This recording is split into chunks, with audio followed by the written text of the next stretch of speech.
Eh, Viendo el libro de los Salmos, en los Salmos muchas veces hemos pensado que los Salmos son los Salmos de David, pero los Salmos están escritos por varias personas.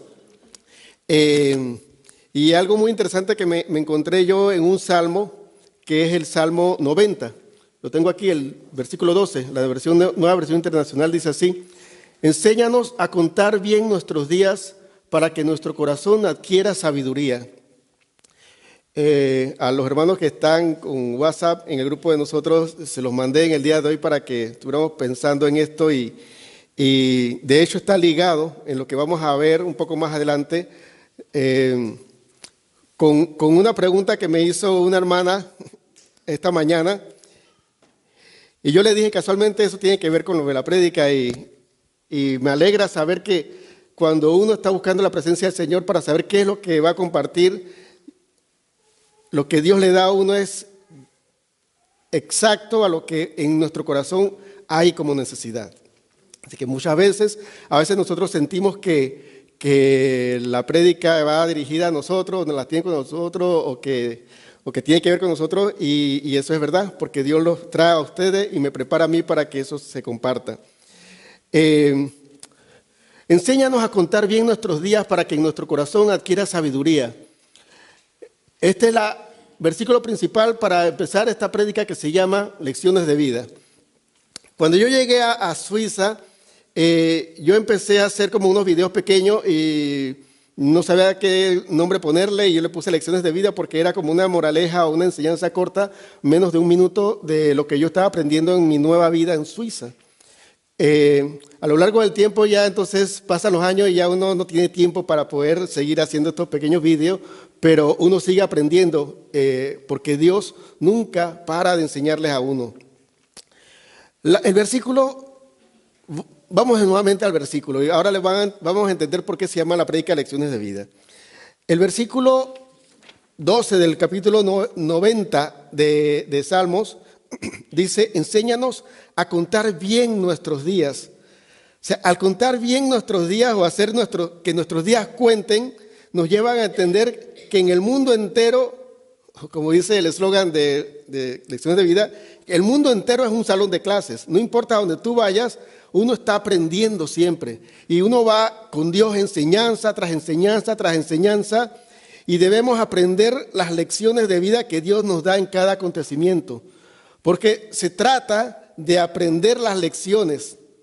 Cuando uno está en la escuela, para uno pasar de grado, uno tiene que aprenderse bien las lecciones para que en los exámenes finales, las pruebas, uno pueda superarlas y pasar con buena nota. Y si no pasa las pruebas, no pasa al siguiente nivel. Asimismo en la vida, nosotros tenemos que aprender las enseñanzas de lo que Dios nos está mostrando para poder pasar de nivel, para poder seguir subiendo de nivel, porque se trata de eso.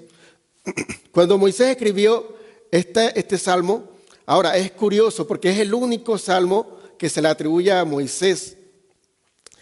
Moisés escribió el Salmo 90, pero David escribió 73 salmos, Asaf 12, 11 salmos los escribieron los hijos de Coré, 2 salmos los escribió Salomón y otros tantos lo escribieron Etán y Emán.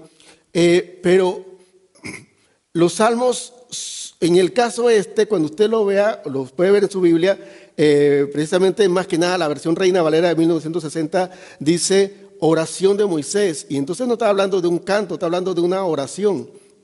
Entonces es un momento muy difícil en el cual Moisés estaba viviendo. Moisés, se presume que Moisés escribió este salmo o esta oración en lo que acontecía en Números capítulo 20. Ahora, ¿qué pasaba en Números capítulo 20? Usted puede encontrarlo en su Biblia si lo desea. No lo lea completo porque después se distrae lo que estamos nosotros enseñando. Pero en el capítulo 20 de a Moisés se le murió su hermana María, a Moisés se le reveló la congregación, a todo el pueblo de Israel se le reveló porque no tenía agua. Moisés tuvo una diferencia con Dios y desobedeció a Dios. Y Moisés también en ese solo capítulo perdió a su hermano y compañero Aarón. No sé si recuerdan cuando Moisés fue llamado por Dios a través de la zarza, él no sabía qué hacer, cómo llegar ante Faraón, y Dios le dijo: ve con tu hermano Aarón. Y Aarón fue el compañero de él durante todo el trayecto de liberación del pueblo de Israel de Egipto y todo el trayecto del pueblo de Israel en el desierto. Entonces, en un solo capítulo se muere la hermana, se muere el hermano, se revela al pueblo y él desobedece a Dios. Y en ese capítulo se escribe algo muy triste de Moisés. Y es que Dios le dice a Moisés, por haberte revelado no vas a entrar a la tierra prometida. O sea que pierde la promesa también, pierde la oportunidad de disfrutar la promesa de Dios.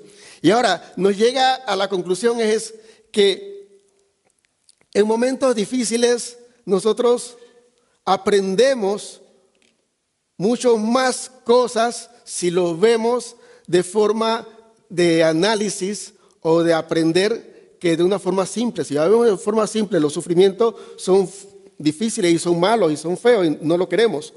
Porque en los momentos buenos nos dan satisfacción, pero en los momentos difíciles nos dan enseñanza.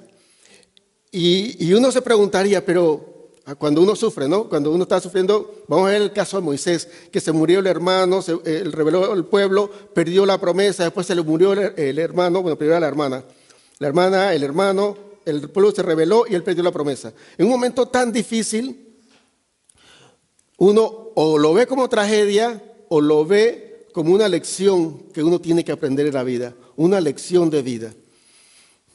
Que se murió la hermana no era culpa de él, que se murió el hermano tampoco era culpa de él, que se rebeló el pueblo no era culpa de él porque Dios lo estaba guiando y a donde Dios lo puso en Meriba, hasta donde ellos estaban en ese momento que se rebeló el pueblo, era hasta donde Dios lo había guiado, porque la columna de nube lo guiaba de día y la columna de fuego lo guiaba en la noche.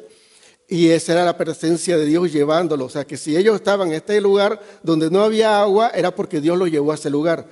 Tampoco Moisés tenía la culpa. Pero Moisés sí se metió en problemas porque van a ver después con calma en el capítulo 20 de Números que Dios le dice a Moisés, toma la vara, convoca al pueblo y háblale a la peña.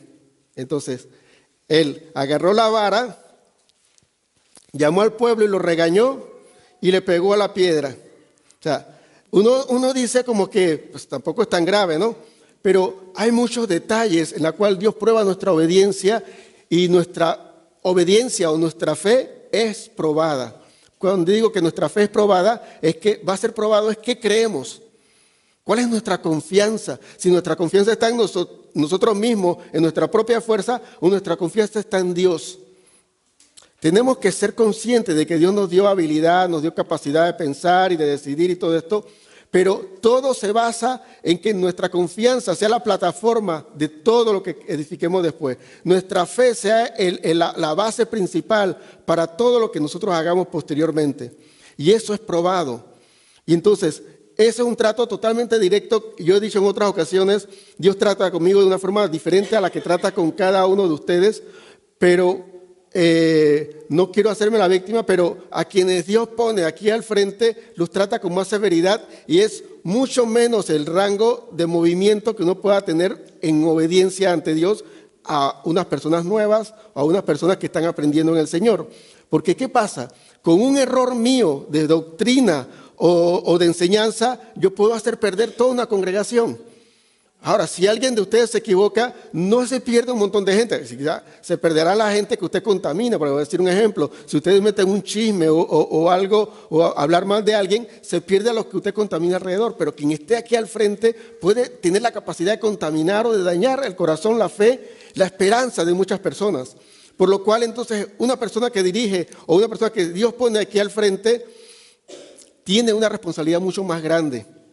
Usted no puede ser, cuando las personas se ponen a ser artistas, a ser famosos y eso, se quejan porque no tienen vida propia, pero es que es la decisión que tomaron, estar en la lupa, en el foco de todo el mundo, y todo el mundo uno le da prácticamente el derecho de criticarlo, porque el punto es que sería, si usted es famoso y usted pone una foto en las redes sociales de una forma indebida o indecorosa, usted está expuesto a que todo el mundo critique. Usted no puede decir así, es que yo hago lo que me da la gana. Ya usted lo está poniendo, es que está haciendo como que critíquenme, opinen de mí, díganme algo. Porque si usted no quiere que opinen de usted, no ponga ninguna foto en las redes sociales que usted no quiere que le critiquen. Asimismo, es en el caso cuando una persona Dios lo pone a dirigir o a llevar la palabra o a pastorear. Y es que tiene uno una responsabilidad mayor, por lo cual la desobediencia entre hablarle a la peña, recriminar a la gente y golpear la peña son cosas que para un líder o para una persona normal son dos cosas muy distintas. Una desobediencia pequeña para un líder, para Dios es una cosa muy importante porque Dios cuida de cada una de las ovejas, cada una de las almas de ustedes y no va a permitir que por un error humano o de egoísmo o de pretensión mucha gente se pierda. Entonces, bueno, eso es lo que le pasó a Moisés, pero el punto que quería decir a compartir con ustedes es ¿qué sucedió con Moisés luego de esa lección de vida? De perder la oportunidad de entrar a la promesa, a la tierra prometida, de perder su hermana, de perder su compañero y su hermano Aarón, que murieron, de que el pueblo se rebeló y se rebelaba cada rato, pero de perder, uno puede encontrar muchas lecciones al perder. Y uno cree que uno aprende mucho más sentado cuando alguien le está hablando, pero cuando uno vive pérdidas, uno tiene la oportunidad más grande de aprender. Y esto lo quiero decir con mucha calma, porque en la vida de usted y en la mía, nosotros hemos perdido cosas y vamos a perder cosas y personas en la vida. Y si nosotros no aprendemos de las pérdidas, nosotros estamos perdiendo el tiempo también y la oportunidad de ver qué Dios nos enseña en ese momento.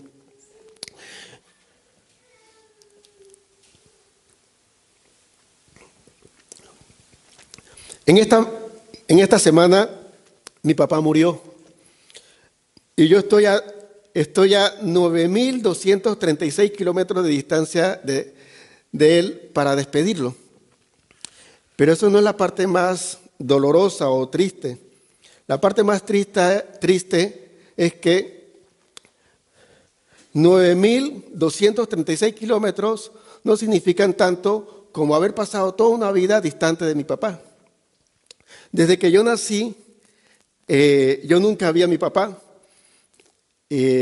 No lo digo para avergonzarlo o para hacer leña del árbol caído, ya que él está muerto, pero para mí ha sido una lección grande el crecer sin mi padre, porque sería una de dos razones o de una de dos actitudes que yo tendría. O quiero no equivocarme a decirle lo que escribí mientras Dios me hablaba en este momento. Yo decidí,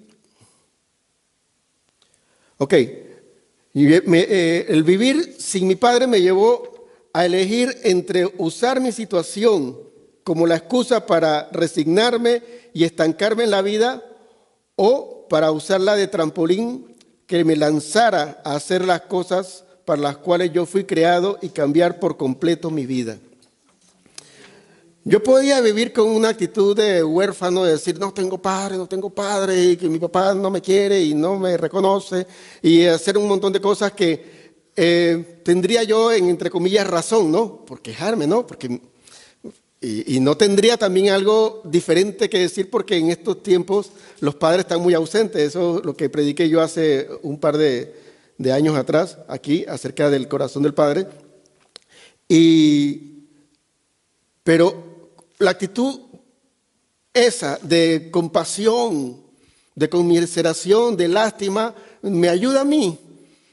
O yo puedo agarrar esto y decir, ¿sabes qué? Yo nunca aprendí con un hombre en la casa cómo ser hombre, pero yo tengo que vérmelas, porque yo voy a ser más hombre de aquellos que no ocupan su lugar de hombre.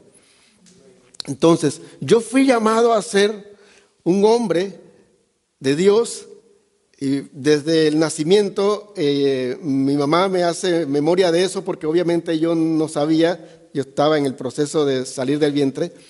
Yo soy mellizo, o sea, y lo he dicho otras veces, las mujeres entenderán mucho más esto que los hombres, pero yo soy mellizo, o sea, imagínense, yo tengo 53 años, así que cuando yo nací la tecnología no estaba tan avanzada como ahora.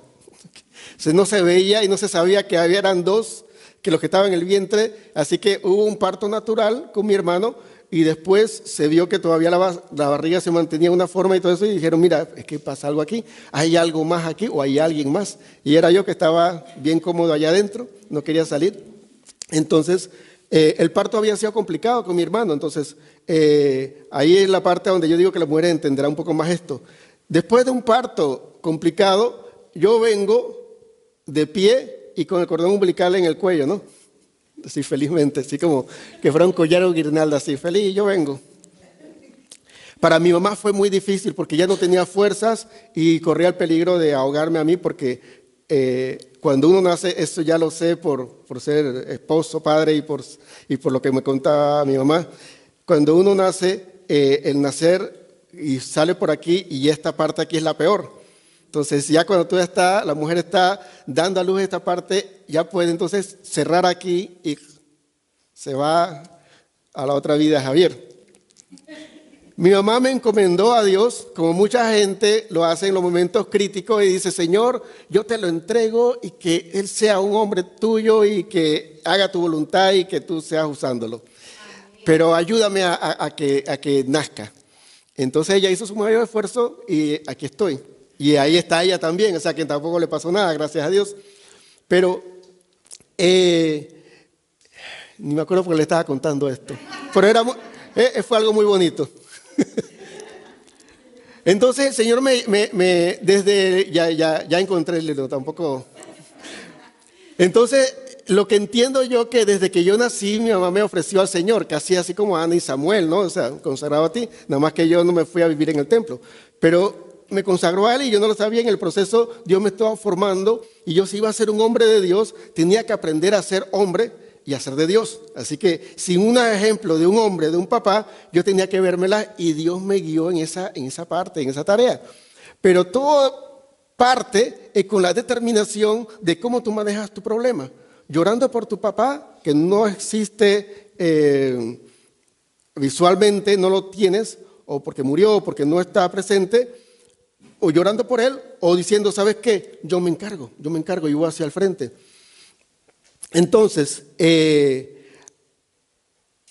llegó el momento donde ya yo me caso y yo tengo una hija hermosa, que cada vez ya me voy a comprar un arma para cuidarla.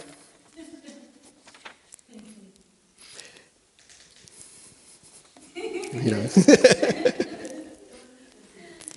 Yo conscientemente decidí entonces ser un padre presente, porque yo nunca tuve presente un padre, y decidí conscientemente ser un esposo verdadero, porque yo no vi que mi mamá tuvo un esposo verdadero. Entonces, el punto siempre es, en medio de una situación difícil, ¿tú qué eliges? ¿Qué escoges? Tú puedes decidir morirte en la tristeza o puedes decidir agarrar esa fuerza de coraje para revertir todo el malo, todo lo negativo en tu vida y con la mano de Dios lograr el propósito que tú tienes en tu vida. Porque se trata siempre es, cada vez que estás al frente de una situación difícil, ¿cuál actitud vas a tener? ¿Cuál actitud vas a tener? Y eso realmente, como dice el tema de la prédica de hoy, es las acciones de vida, porque realmente nosotros vamos a estar frente cada instante de decisiones. Si tomo la izquierda o tomo la derecha, si hago lo bueno o hago lo malo, si hago lo correcto o hago lo que me conviene. Porque hay gente que buscan hacer lo que les gusta o lo que les conviene, entre comillas, y no hacen lo correcto. O sea, hay que decidir hacer lo correcto. Hay gente que saben qué es lo bueno y deciden hacer lo malo. Porque a veces no se trata de conocer, se trata de qué tú decides hacer. Todo esto es un cúmulo de lecciones de vida porque nosotros estamos constantemente aprendiendo y Dios constantemente nos está enseñando. Quiero que sepan, Dios no nos enseña solamente en la iglesia. Dios no nos enseña solamente escuchando una prédica. Dios nos enseña incluso nada más viendo el paisaje. Dios nos habla al corazón.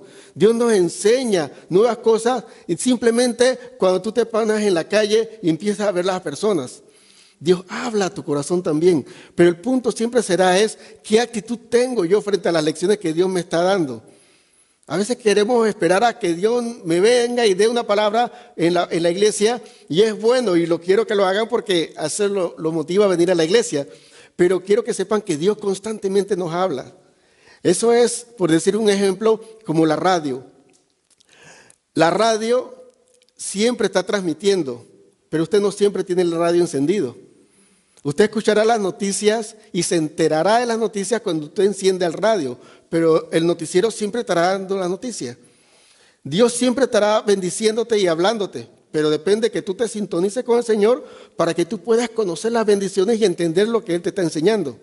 Se trata de conexión con Dios y se trata de tener la actitud de ser enseñables y de permitir que Dios me mande y me diga y yo obedecer, porque Él sabe más que yo. En esta semana mi esposa encontró un pensamiento y me llamó la atención porque dice, Dios escoge aquello por lo que tenemos que pasar. Nosotros decidimos cómo atravesarlo. Y decía que era Santiago 1:2. Y entonces empezamos a buscar, yo que soy bien investigador, ¿no? Siempre a buscar, ¿qué traducción de la Biblia será esa? Porque está buena la frase. Y la sorpresa que nos encontramos es que no es ninguna versión de la Biblia. Es un pensamiento que se basa en ese pasaje de la Biblia. Ahora, me llamó la atención porque usted lo lee y lo analiza de una manera en que lo puede entender fácilmente, ¿verdad? Dios escoge aquello por lo que tenemos que pasar. Dios nos hace pasar por situaciones difíciles muchas veces o situaciones buenas, de bonanza, de alegría, de relax, pero Dios decide por dónde vamos a pasar, pero nosotros decidimos cómo atravesarlo. La actitud de nosotros dependerá. Los resultados en nuestras vidas, a donde Dios nos mete, dependerá de la actitud de nosotros. Nosotros tenemos que tener la actitud correcta porque Dios nos está guiando. Dios llevó al pueblo de Israel a Meriba, por el desierto, ¿no? Pero en ese momento llegaron a Meriba. Y entonces empiezan a pasar los días y dicen, pero aquí no hay agua, aquí no hay agua. Y empiezan a quejarse. Y entonces ahí se da el asunto de que Dios le dice a Moisés, háblale a la piedra y todo esto. Y bueno, Moisés le pegó a la piedra, pero el punto aquí era que el agua iba a salir de la piedra, de la roca. Y era un momento de manifestación de gloria de Dios.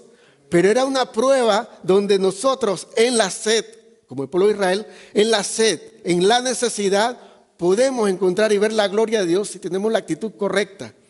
Tanto el pueblo de Israel como Moisés. Si tenemos la actitud correcta, vemos la gloria de Dios. Ahora, si tenemos la actitud incorrecta y Dios de todo modo tiene un propósito con nosotros, podemos ver la gloria de Dios, pero luego, como Moisés, nos privamos de tener la bendición, de tener la promesa en nuestras vidas. Y hay que tener mucho cuidado en esa parte. Santiago 1, del 2 al 4, es la base de este pensamiento que dice, hermanos míos, tengan por sumo gozo cuando estén pasando por diversas pruebas, sabiendo que la prueba de su fe produce paciencia, pero dejen que la paciencia logre un trabajo completo, para que sean perfectos y justos, sin que le falte absolutamente nada. Miren, nosotros cuando estemos en pruebas, en una situación difícil, ¿por qué vamos a estar alegres? Porque Dios se va a manifestar de una manera gloriosa, pero nosotros tenemos que estar expectantes de la forma en que Dios va a proveer para nosotros en esa dificultad. No es fácil, no es fácil. Y lo digo de verdad con el corazón en la mano porque yo lo vivo también. No le estoy diciendo cuentos para que ustedes crean algo. Yo lo vivo también. Son cosas difíciles que uno tiene que atravesar, pero uno tiene que, ¿sabes qué? Darse cuenta que esta es una prueba de fe. Porque la paciencia es necesaria. Y cuando uno habla de paciencia, ¿de qué habla? Habla muchas veces también de tiempo, porque hay que tener paciencia para esperar algo. Para esperar la respuesta de Dios hay que tener paciencia. Y hay que tener paciencia para entender la forma de respuesta de Dios. Porque no siempre va a ser la forma en que tú quieres o en la forma en que tú pides y oras y clamas. Va a ser la forma en la cual para ti es más efectivo. Porque la forma en que Dios va a trabajar en tu vida, si la paciencia hace su obra completa, tú vas a ser perfecto, perfecta y justa y no te va a faltar absolutamente nada. Y es el propósito final de la prueba cuando la paciencia hace su obra completa. Tener paciencia es fácil decirlo, pero vivirlo es otra cosa, otros 500 pesos, como dicen por ahí. Y paciencia tuvo que tener Abraham cuando le dijo que iba a tener un hijo y tuvo que esperar un tiempo hasta que se le metió una idea un poco equivocada a la esposa de que tuviera el hijo a través de la esclava. O sea, porque es que había que tener paciencia. Iba a salir el hijo de la promesa a través de Sara, con la edad, con el tiempo que estaba pasando que fuera, pero la promesa vendría. Pero hacía falta la paciencia. Ahora, Dios ha hablado a tu vida algo, o a través de algunas enseñanzas has entendido algo de parte de Dios, pero lo que te toca es tener paciencia. Porque cuando la paciencia hace su obra completa, entonces eres perfecto y justo. ¿Por qué dice que eres justo? O la versión Reina Valera del 60 dice cabal, para que seamos perfectos y cabales. ¿Qué es cabal? Es ser justo, es tener como los sentidos. Miren, cuando dice cabal, en la versión Reina Valera del 60, no sé si ustedes han escuchado el término alguien se salió de los cabales, ¿verdad? Entonces, cuando alguien dice que se salió de los cabales, ¿ustedes qué piensan de que le pasó? Que perdió los estribos, que perdió la cordura, que perdió la justicia, que perdió el equilibrio, que se alocó. Entonces, para que seamos cabales, que seamos justos y cabales, para que seamos centrados y balanceados, necesitamos que la prueba pase por una paciencia, por un tiempo, para que podamos nosotros al final de esa prueba, porque no va a ser eterna, ser al final perfecto conforme a lo que Dios quiere y por lo cual Dios trabajó esa prueba para nuestras vidas. Porque Dios es el que nos hace atravesar por situaciones, pero nosotros somos los que tomamos la actitud de aprender o de quejarnos. Las pruebas me dan sabiduría y fortalecen mi fe y dependencia de Dios. Porque las pruebas, en medio de una prueba, uno se da cuenta si depende y si confía y si cree en Dios o no. Porque la prueba, precisamente, el nombre que tiene es prueba. Yo creo que los cristianos evangélicos han usado esta prueba como para simbolizar o ser un sinónimo de problemas o de una tragedia. Pero las pruebas es en diferentes formas. Es cuando tu fe es puesta, que lo haga la redundancia, a prueba. Es como para evaluar. O sea, todo lo que usted aprende a través de la palabra, a través de la prédica, después sale a la calle y pasa 1 o 2 días y usted va a tener que poner a prueba lo que aprendió. Y eso es normal. Usted aprende acerca de la fe, de confiar en Dios y de creer en Él, y va a venir situaciones que van a poner a prueba su confianza en Dios y creer lo que Él dijo. Algo le pasó a Juan el Bautista, y esa es la pregunta que me hacía la hermana Tere esta mañana. Juan el Bautista, algo que no le dije esta mañana en respuesta, es que Juan el Bautista era el primo de Jesús. Era el hijo de Miriam, y tenía, de Elizabeth, perdón, y María era la prima, ¿no? O sea, que ellos eran primos segundos, eran primos. Y ellos crecieron juntos. Pero, ¿qué pasa? Dios le reveló a Juan el Bautista cuando bautizó a Jesús que Jesús era el Mesías. Y eso Juan el Bautista lo declaró frente a todo el mundo. Este es el Cordero de Dios que quita el pecado al mundo. Este es el Mesías que estábamos esperando. Y dice que vio al Espíritu Santo en forma de paloma. O sea, que vio la confirmación de parte de Dios. De hecho, hasta hubo una voz que dijo, este es mi Hijo amado, en el cual tengo complacencia. Y experimentó tuvo esa experiencia maravillosa con Dios, de ver la gloria de Dios. Pero ¿qué pasa? Pasado el tiempo, a Juan el Bautista lo agarran preso. Y entonces, por una conspiración que no voy a entrar en detalles con ello, pero lo agarran preso y lo sentencian a muerte. Va a morir Juan el Bautista. Y Juan el Bautista, en el capítulo 7 de Lucas, le dice a 2 de los discípulos que lo fueron a visitar a la cárcel, espérate, vayan y díganle a Jesús si Él es el Mesías o hay que esperar a otro. Entonces, la pregunta es, Él no vio el Espíritu Santo como paloma, no escuchó a Dios hablando desde el cielo, no tuvo la revelación, no fue el que bautizó propiamente Él a Jesús, que dijo que no soy digno de desatar ni siquiera sus sandalias porque es el Hijo de Dios. Pero, ¿qué pasaba? Es que cuando nosotros estamos en situaciones difíciles que peligra nuestra vida o que estamos a un paso de una pérdida, ya sea de nuestra vida o la pérdida de un ser querido o la pérdida de algo que yo anhelo y quiero, o una de las primeras cosas que entra se llama duda. Y lo triste es que podemos ver reflejado en Juan el Bautista mucho de la vida de nosotros, que Dios nos ha dado palabras, se ha revelado en nuestras vidas, ha habido profecía, ha habido una revelación, Dios ha sido contundente, ha transformado nuestras vidas y pasa algo a los 2 días y uno se queda pensando, ¿será Dios que habló? O, como yo decía en otras ocasiones, Dios proclama su verdad en alta voz y el diablo nos susurra una mentira y le creemos al susurro de la mentira. Tenemos que empezar a cambiar esa actitud y a ser un poco más fuerte y tener la actitud de Moisés. Mira, perdió a sus hermanos, perdió la promesa, perdió a su hermana y empezó una oración que usted lo va a leer con calma en el Salmo 90, donde reconocía el poder inmenso de Dios y la transitoriedad del hombre, o sea, del ser humano, como el ser humano es nada, como el ser humano, como nosotros, tú y yo, al lado de Dios. Somos como la neblina, dice una parte de la palabra, que hoy está y luego desaparece cuando llega el sol. Y así es nuestra vida. Hoy estamos aquí llenos de vida y todo eso, mañana no sabemos. Pero Dios es eterno y Dios es inconmovible. Y el Dios eterno e inconmovible, una vez que nos permite tener una experiencia, lo que tenemos que nosotros luchar es que no entre o no alberguemos la duda en nuestro corazón, sino que la fe sea fortalecida por medio de la paciencia y de creer que su palabra es verdad. Amén. Yo no estoy hablando, y espero no hacerlo nunca, hablar en forma de manipulación para conseguir beneficio de parte de ustedes, sino por todo el contrario. Yo lo que quiero es poder permitirle a ustedes abrir los ojos espirituales y poder entender la eternidad de Dios, el poder de Dios, y que si Él me dice algo es así firme. No es un hombre que va a decir sí y después me dice no más tarde.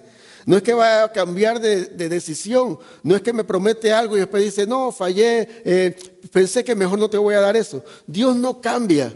Sus promesas son sí y son amén, porque lo que Él promete Él lo cumple. Y nosotros somos pasajeros, somos peregrinos en esta tierra y estamos de paso solamente. Él es eterno. Si Él dice algo, es establecido. Ahora, si nosotros hacemos acuerdo entre nosotros, hay que tener mucho cuidado que se cumpla porque nosotros muchas veces fallamos. Pero Juan el Bautista tenía... No quiero juzgarlo porque en momentos difíciles nosotros tenemos malas reacciones, pero la pregunta sería ¿cuál es mi actitud en la dificultad? Viendo a Juan el Bautista y viendo a Moisés. Moisés se le murió la hermana, perdió la oportunidad de entrar en la promesa y reconoció a Dios y dijo, yo no soy nada, delante de ti tú eres eterno. No quiero criticar necesariamente a Juan el Bautista, pero Juan el Bautista vio la gloria de Dios en su primo, en el Hijo de Dios, confirmado de parte de Dios. Y cuando iba a perder la cabeza, entró la duda, dice, ¿es el Mesías de verdad? Yo tuve un sueño, fue una confusión de mi cabeza, una ilusión, un espejismo. La pregunta está ahí, ¿cuál es mi actitud en la dificultad? Moisés, ¿qué hizo?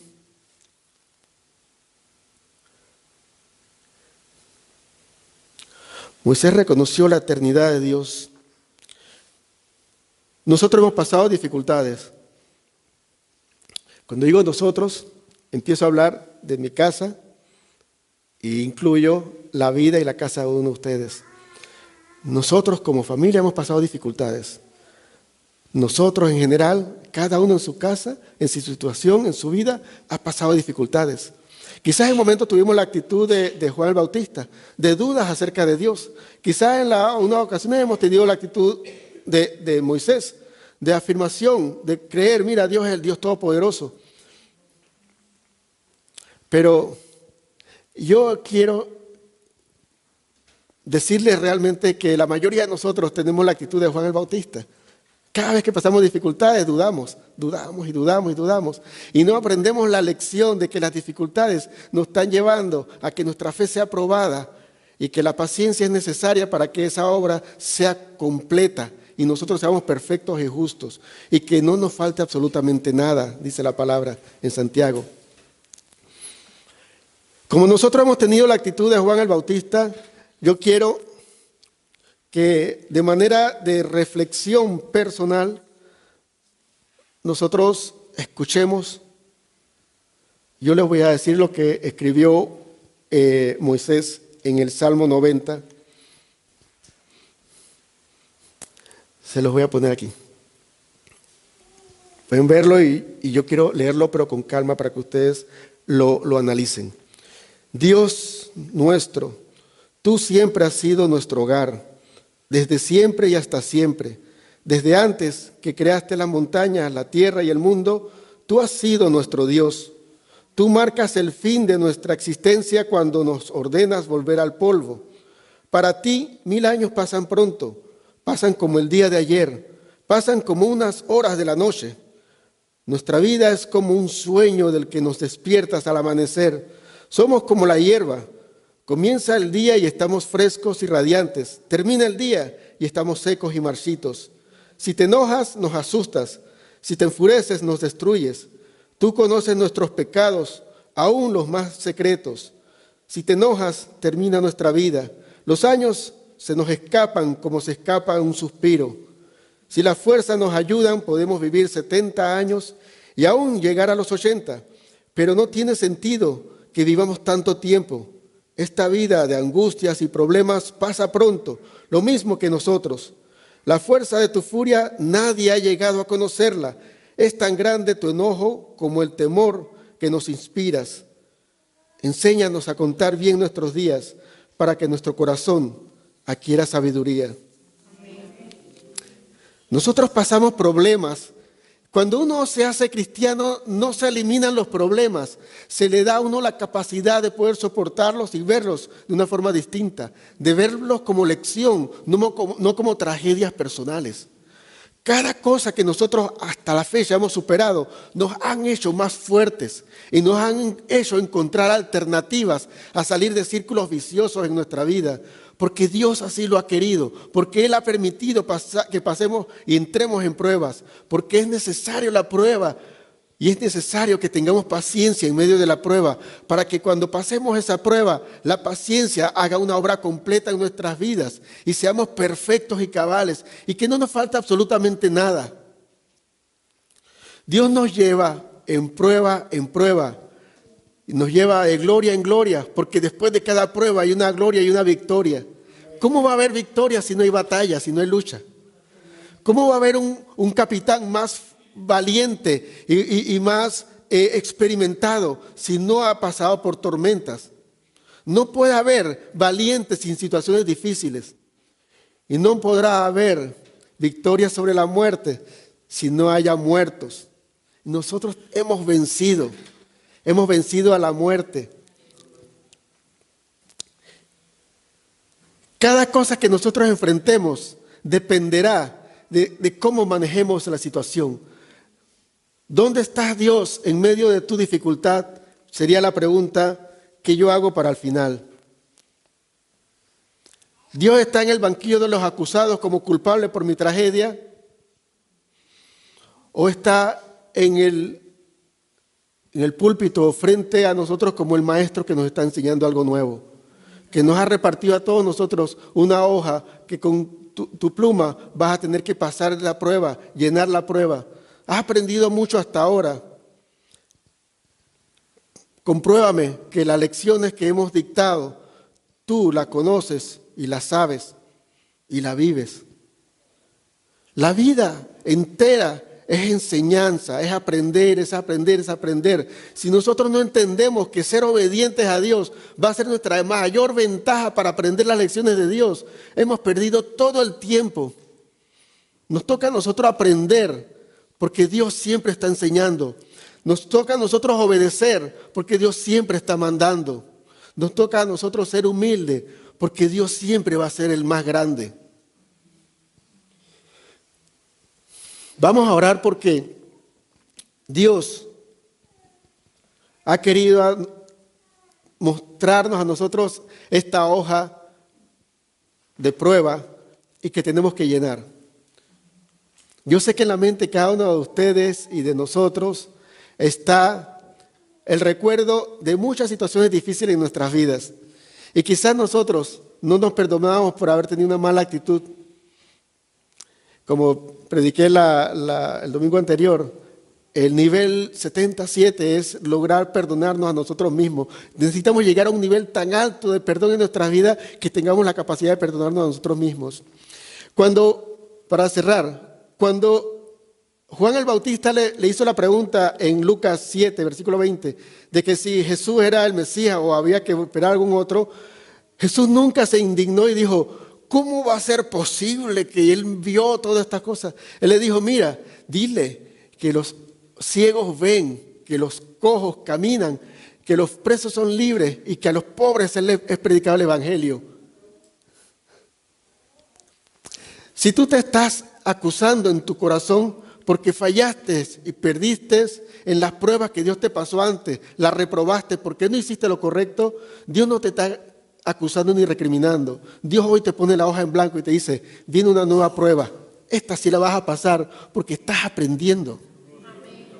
Porque eres capaz, porque el Espíritu Santo, como decíamos en segunda carta de los Corintios, es nuestra garantía de que todas las promesas que Dios da a nuestras vidas van a llegar. Esas son las arras, es la garantía en nuestra vida de que Dios va a cumplir todas las promesas. Usted falló, sí, no importa. Juan falló, el Bautista preguntando algo que no debía, pero nunca va a haber una recriminación de parte de Dios. Él se acuerda que somos polvo, se acuerda que somos nada y nos ayuda a levantarnos. Vamos a orar ahora en este momento porque necesitamos de Dios 100% y urgentemente. Dios, yo te pido en el nombre de Jesús que tú llegues a nuestras vidas de una forma especial, que esto que hemos aprendido de ti, Señor, sea para nosotros, Dios, no solo un bálsamo, Señor, sino como ese consuelo que nos ayuda a entender que cuando consolamos, Dios, a una viuda, Señor, no le resucitamos el muerto, pero le ayudamos a pasar esa situación difícil y le fortalecemos el alma. Ese consuelo del Espíritu Santo en nuestras vidas no nos cambia nuestras actitudes negativas, malas, erradas, equivocadas, nuestros pecados anteriores, pero nos ayuda a entender que vamos a superar los posteriores, porque vamos en escalón subiendo poco a poco hasta tu nivel, hasta tu presencia, porque queremos estar en tu presencia, queremos ser conforme a lo que tú quieres en nuestras vidas, y solo lo podemos ser con la ayuda del Espíritu Santo. Gracias, Padre, porque tú hablas a nuestras vidas cada día. Gracias, Señor, porque tú eres ese Padre tan amoroso que no nos dejó huérfanos, que nos dejó un consolador, que nos ayuda y nos sigue ayudando absolutamente en todo, para que al final de todas las pruebas que nosotros hemos de pasar, podamos ser hallados perfectos delante de ti y absolutamente nada nos hará falta. Gracias, Dios, porque tu amor al final nunca lograremos entenderlo al 100% mientras tengamos esta mente finita y este cuerpo mortal. Solamente en la inmortalidad y en la eternidad entenderemos cuán grande es tu amor. Pero ahora lo que nos basta es saber que es inmenso y que todavía no va a haber forma de medirlo. Solo simplemente va a ser disposición de aceptarlo, de recibirlo y aceptar nuestros errores para cambiar, porque tu amor nos espera, porque tu amor nos alienta a cambiar, porque tu amor es la fuerza suficiente para superar todas las dificultades que nos atrasan para llegar a ti. Gracias, Señor, por tu gran amor, gracias por tu paciencia y gracias por cada una de las lecciones de vida que tú nos das. Queremos aprender, danos un corazón obediente, un corazón de carne que te obedezca a ti, que sea dócil a ti y que no sea como un corazón de piedra que está duro y no le entra ninguna lección ni enseñanza. Ayúdanos, Dios, a ser obedientes. En el nombre de Jesús. Amén.